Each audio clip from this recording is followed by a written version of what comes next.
Hey guys, welcome back to the channel. Today I wanted to make a video about something that I personally dealt with a couple of years ago, and I was hoping that by making this video it might help a couple of you out there who might be struggling with the same thing. And the topic of today's video is creative blocks. Now, creative blocks can be described as an inability to access your own creativity. Think of it as like writer's block, or when a musician just isn't inspired to make music.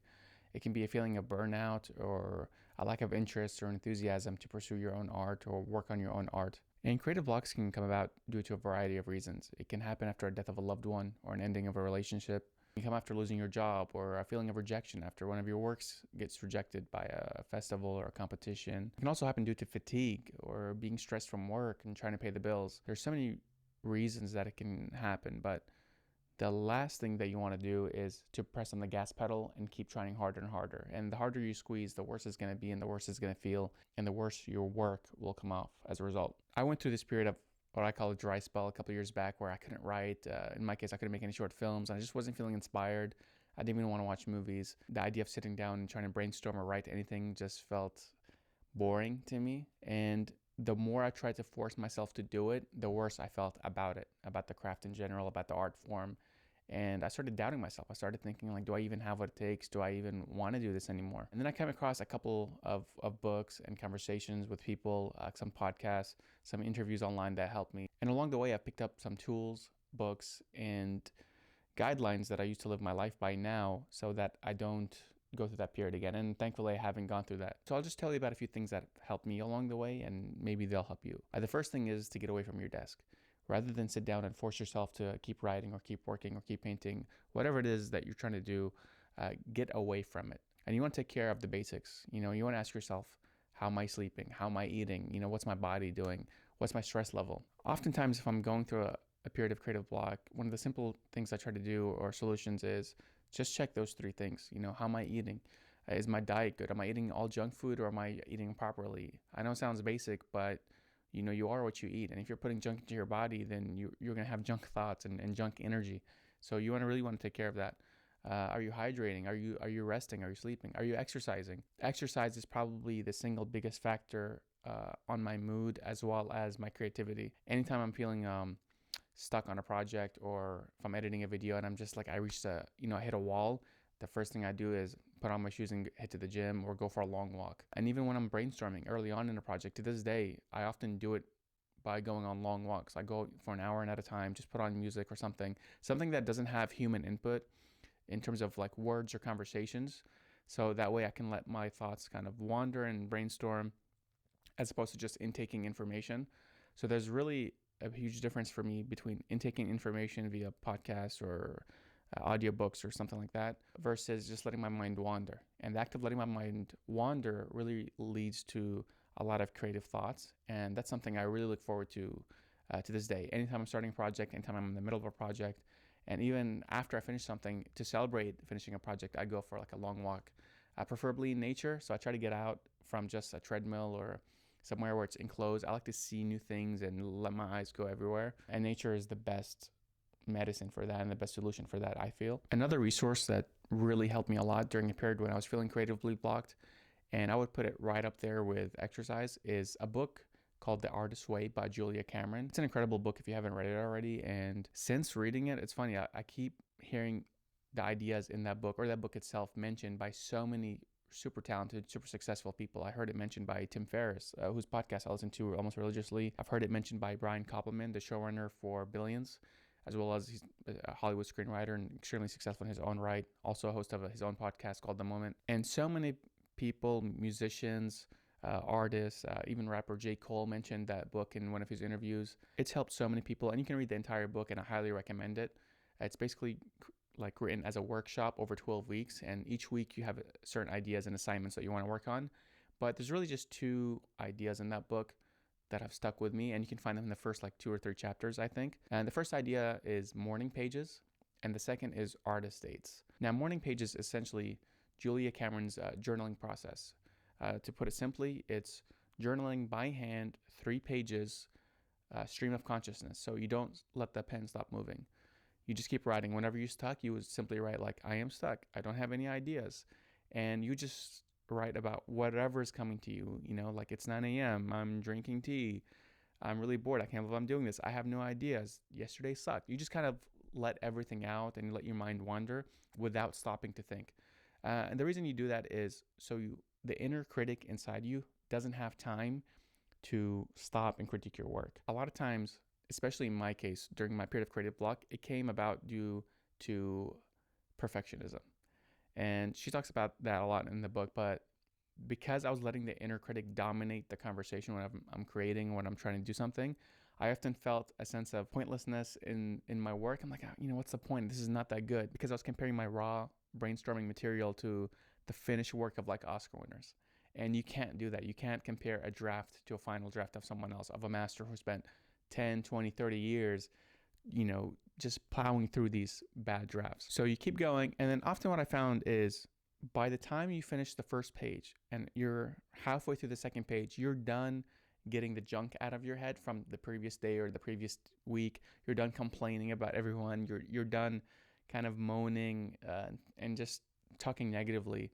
And what I often find is you kind of dip to a deeper level of consciousness, and your subconscious mind starts saying things and communicating them through your hand that while I would have experiences, honestly, while I'm writing, I'd be like, oh, that's interesting. I didn't know that was on my mind.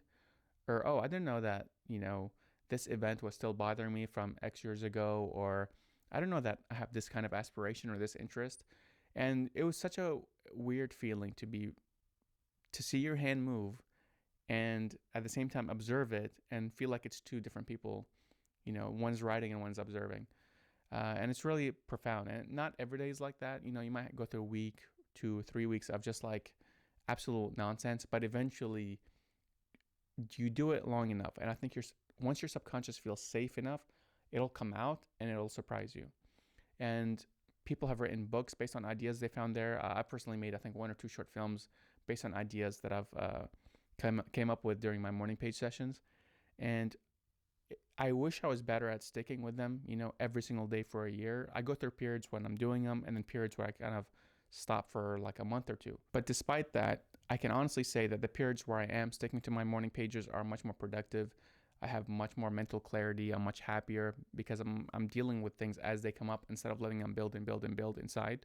And if you're clear inside and you have mental clarity and emotional clarity and you're coming up with ideas and you're giving that time to yourself every single morning, you're bound to be more creative. You're bound to come up with ideas because your subconscious will feel safe enough and excited enough every day to be like, okay, what are we going to come up with today? The second idea from The Artist Way that really helped me a lot is an idea called the artist state. The artist state is essentially a date you have with yourself. So you take yourself out and you do something creative. And it can be, going to a museum. It can be seeing a play. It can be seeing a concert by yourself. And the whole point of it is to spend time with your inner artist. So that you can get inspired, so that you're constantly filling the well and you're not being distracted due to social reasons. You're not having to keep your friends company or someone else company, and you're not having to make conversation. You're just there to absorb and to let it, kind of seep inside you and let the art wash over you. For me, the things I enjoy doing the most as part of my artist days is going to museums and then also going in nature. I found them to be equally helpful for me, and oftentimes I did them on the same day. And so when I was living in LA before the pandemic, I would go to a museum kind of during the morning time, then I would leave, have some lunch, and then I would go to the beach and just kind of chill out by myself, listen to some film scores. And I would leave feeling physically lighter. Like I would feel like the stress of the week has gone away. I would feel inspired because of all the new art I took in. And because I was just sitting, in awe of nature afterwards, watching the sunset, listening to music, my mind is just bouncing with ideas, and I just can't keep up with writing them down or, thoughts about life or anything.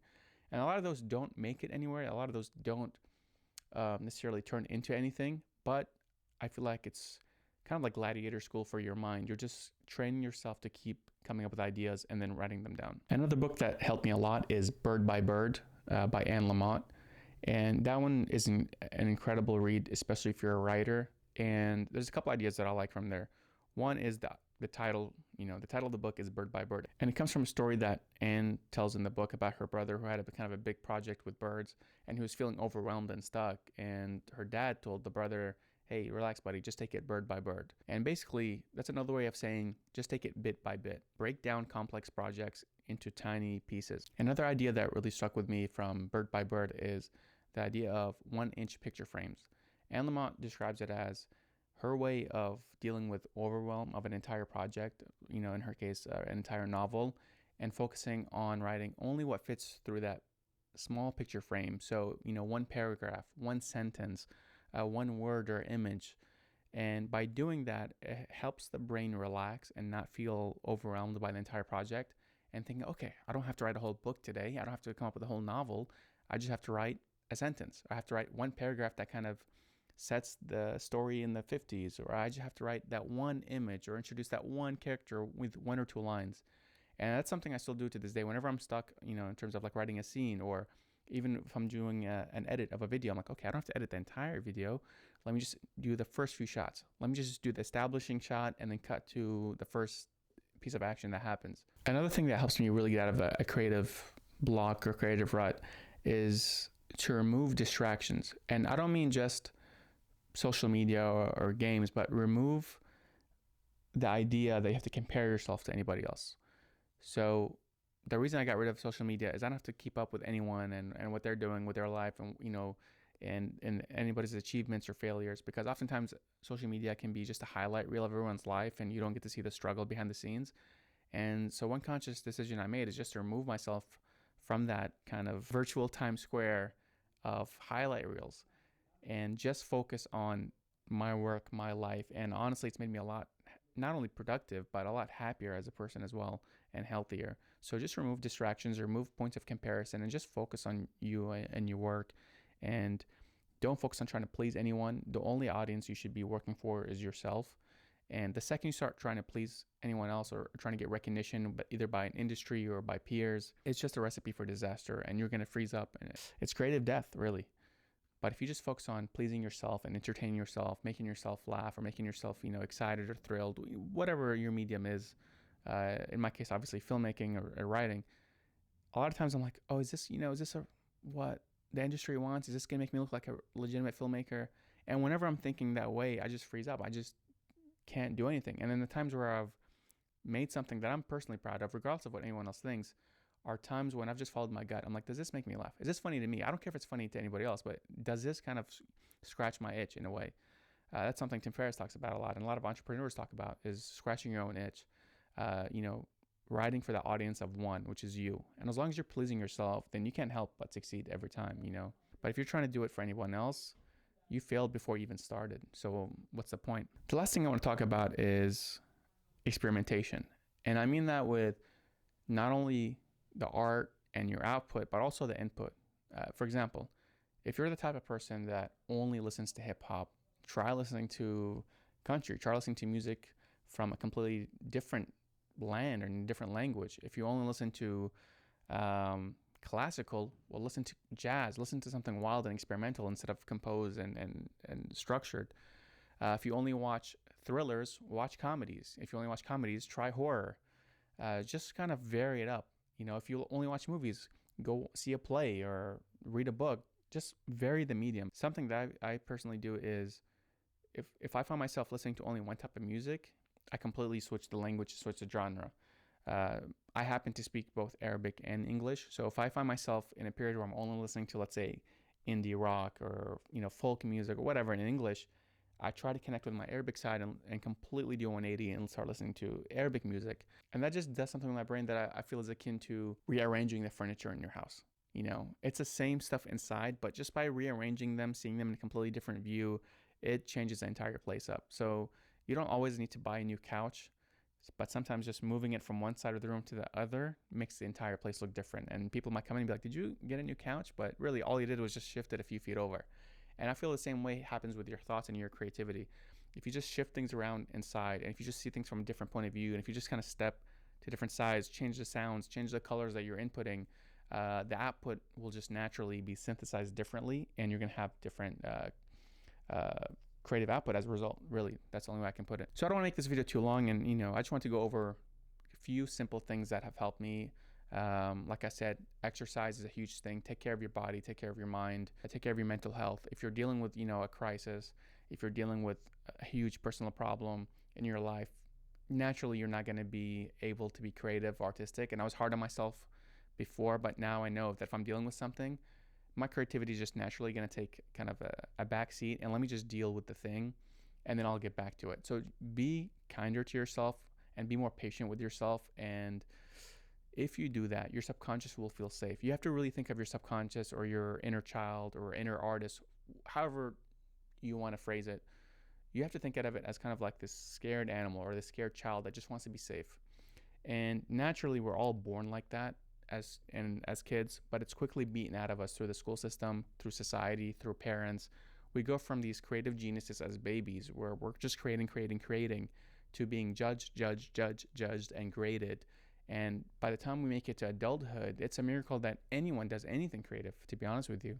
So a lot of the work that we have to do as creatives, a lot of the work that we have to do that deals with quote unquote creative blocks, is really healing work to our inner child.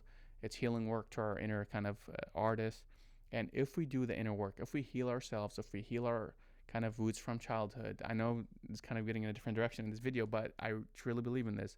If we dive that deep, then that inner artist and that muse that stands over our shoulders is going to notice that and is going to aid us in ways that we can't possibly imagine. And that's probably a topic for an entire other video, but that's something I believe in. Read books that inspire you. See what other people have to say that have gone through something similar. Read the books of Elizabeth Gilbert, especially Big Magic. Read Bird by Bird by Lamott, The Artist's Way by Julie Cameron. Read Stephen Pressfield's Do the Work, Turning Pro. I think just those books alone should be enough to really get you out. And then the other thing is go on those artist dates and do the morning pages. Get away from the desk, go out into the museum, go out to concerts, go out to where art is in the real world, talk to people. A lot of times you get inspired just by conversation. And if you do those things consistently enough, I do believe you will be rewarded, and I do believe your work is going to show for it. So that's it for today's video. I really hope that helps somebody out there. If that's you, leave a comment down below. And if you want any more topics in terms of the creative life addressed, I'll be happy to make a video about them. That's it for now. Take care.